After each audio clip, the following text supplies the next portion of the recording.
Hello students, let us have a look to chapter number 4, Memory, Storage Devices and Data Representation. In case of memory, what memory is exactly? It is the part of computer where data and instructions are stored. There are two major parts or types we can say of computer memory. What are those types? Primary memory or main memory, and second one is secondary memory or auxiliary memory. I have prepared a 3 diagram for you people. It will make you understand in a better way. So computer memory can be mainly categorized into two parts, primary and secondary. In case of primary, RAM, ROM. These are the two different types of primary memory. RAM, that is the random access memory. ठीक है? And ROM means read only memory. I will provide the details of each and everything to you people. What exactly is this? Definitions I will be providing PDF and sharing with you people. So no need to worry. Okay? RAM is further categorized into two types, SRAM and DRAM. S means static RAM and D means dynamic RAM.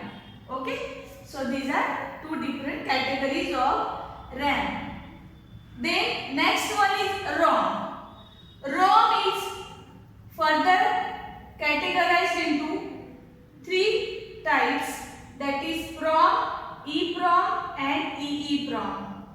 No doubt we have to write down full forms of each and every present here, and in MCQs the questions are asked based on these things. What is the long form of or full form of DRAM, like this, or the category where the RAM situated, in which category? So it is nothing but the primary memory type. So you must remember these things. Okay? Then secondary memory. The second type of memory is secondary memory. In this there are different types of memory. This secondary memory we are using in the form of pen drives, right? External hard disk, CD-ROM, hard disk, memory card, ये सभी जो चीजें हैं वो secondary memory है. तो secondary memory हम लोग यूज करते हैं और प्राइमरी मेमोरी कंप्यूटर में इनबिल्ट जो होता है, ठीक है, और रैम एक्सटेंसिबल होता है, एक्सटेंड आप कर सकते हो उसे, ठीक है. So RAM, ROM, secondary memory, primary memory and all these things make it fit in your memory, right? Okay, so this is the categories. Now one thing is this: in digital computers memory information is stored in the form of binary digits. Digital computer की जो भी memory है, अभी जो आजकल हम computer use कर रहे हैं सारे डिजिटल कंप्यूटर्स ही है, और उसकी मेमोरी में जो भी स्टोर होता है डिजिट्स, वो जीरोस और वंस के फॉर्म में स्टोर होता है, और उसी को हम लोग बिट्स बोलते हैं. अब आगे के पार्ट में हम लोग देखेंगे इस बिट्स को किस तरह से रिप्रेजेंट किया जाता है. How many bits form a byte. Okay, so moving towards that part.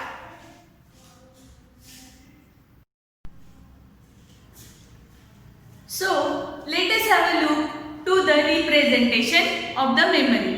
How your data is get represented in that memory form, right?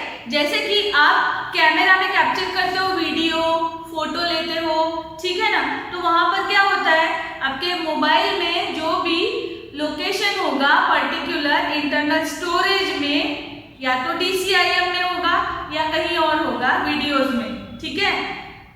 अलग अलग टाइप के अगर आप सॉफ्टवेयर यूज कर रहे हो और एप्स यूज कर रहे हो, तो उस एप्स का पर्टिकुलर फोल्डर बन के उसके अंदर ये डेटा सेव होता है. कौन सा डेटा? जो मैं पिक ले रही हूँ, फोटोज ले रही हूँ या तो वीडियोज ले रही हूँ, ठीक है, वो डेटा वहां पर जा रहा है। ओके बच्चों, तो यहाँ पर हम लोग एग्जैक्टली किस तरह से कंसिडर करेंगे कि मेमोरी, देखो फोन अभी काफी बार फुल हो जाता है तो हमें क्या करना पड़ता है, पर्टिकुलर फ्री करना पड़ता है। कुछ एप्स डिलीट कर दो, अनइंस्टॉल कर दो, या तो कुछ पुराने वाली इमेजेस, पिक्स, फोटोज, वीडियोस वो सब निकाल दो ताकि अपने इसमें जगह हो सके। ठीक है, तो मेमोरी की जो कैपेसिटी होती है, कुछ फोन में पर्टिकुलर कैपेसिटी होती है, तो ये रिप्रेजेंटेशन बच्चों हम लोग सीखने जा रहे हैं अभी कि एक इमेज के लिए अगर सेव करना है तो आपको कितना लगेगा डेटा, वो कैलकुलेट आप कर सकते हो कि मेमोरी कितनी अवेलेबल होनी चाहिए फोन में। Okay, so let us move. सबसे पहला तो आता है बिट, जिसे हम 0 या 1 से रिप्रेजेंट करते हैं। आइदर 0 और 1, इन दोनों में से कोई भी एक बिट होगा 0 या 1 में से, उसे हम बिट कहते हैं। Bit is a binary digit which is either 0 और 1। Now the group of 8 bits, इस तरह से जब zeros और ones का कॉम्बिनेशन हम करेंगे और वो 8 बिट फॉर्म होगा, वो 8 बिट का बनेगा एक बाइट। ठीक है, तो ये ध्यान रखना है, बाइट। ओके, जैसे आगे चलते हैं तो storage capacity of a computer memory, जो डिजिटल कंप्यूटर हम लोग यूज कर रहे हैं, उस कंप्यूटर की मेमोरी का किसमें मेजर किया जाता है, इन टर्म्स ऑफ बाइट्स। तो ये बाइट्स के फॉर्म में बच्चों रिप्रेजेंट किया जाता है in the form of bytes.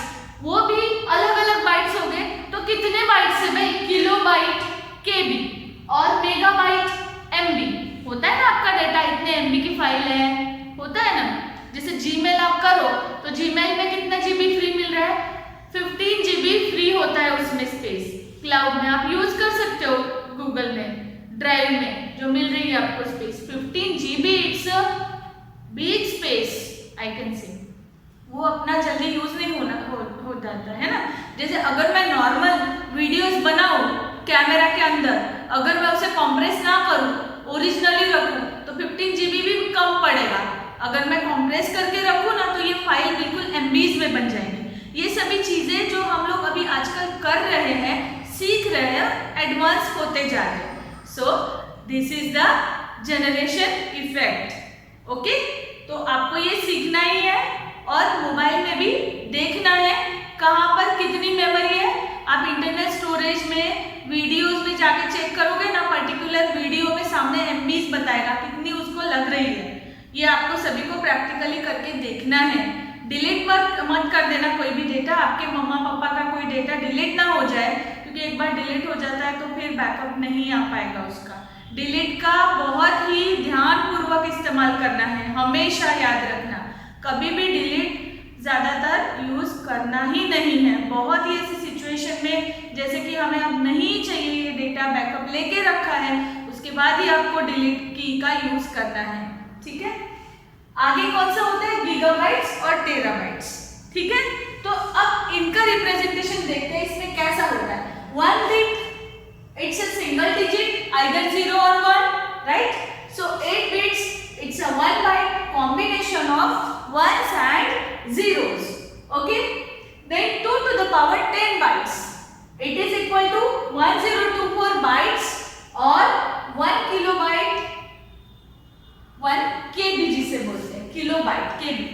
ठीक है, जैसे आप वेजिटेबल से कुछ परचेस करते हो, कुछ ग्राम्स में होती है चीजें, तो ग्राम के बाद में किलोग्राम्स में। ठीक है, सेम उसी तरह से ये बाइट्स है, पहले बिट्स था फिर बाइट्स है, जैसे मिलीग्राम, ग्राम और kilogram, just like that, bits, bytes and then kilobytes. Then next is 2 to the power 20 bytes is equal to 1024 kilobytes. That is nothing but it is equal to 1 megabyte or MB. ठीक है, then 2 to the power 30 bytes, it's a 1024 megabytes or 1 gigabyte GB. Then next is 2 to the power 40 bytes is equal to 1024 GB or 1 terabyte. आपने external hard disk देखा है, वो terabytes में होता है। Memory card देखा है, वो जीबी में मिलेगा आपको। ठीक है, कितने एमबी का, पहले एमबी में आते थे फिर जीबी में, फिर सीडी रोम, फ्लॉपी डिस्क, ये सब पुराने जमाने में पहले यूज होता था। अभी तो फ्लॉपी आती ही नहीं है, सीडीज भी चली गई है, डीवीडीज भी चले। आप तो आजकल पेन ड्राइव ज्यादातर यूज कर रहे हो और उससे भी ज्यादा बढ़कर हार्ड डिस्क। पेन ड्राइव की कैपेसिटी बढ़ा दी गई है, तो अभी बहुत अच्छे से आप लोग काफ़ी डेटा मतलब कम से कम जगह में ज़्यादा से ज़्यादा डेटा कैसे स्टोर कर सकते हो। So this is the advantage of this. ठीक है, सो ये रहा हमारा मेमोरी और स्टोरेज रिप्रेजेंटेशन।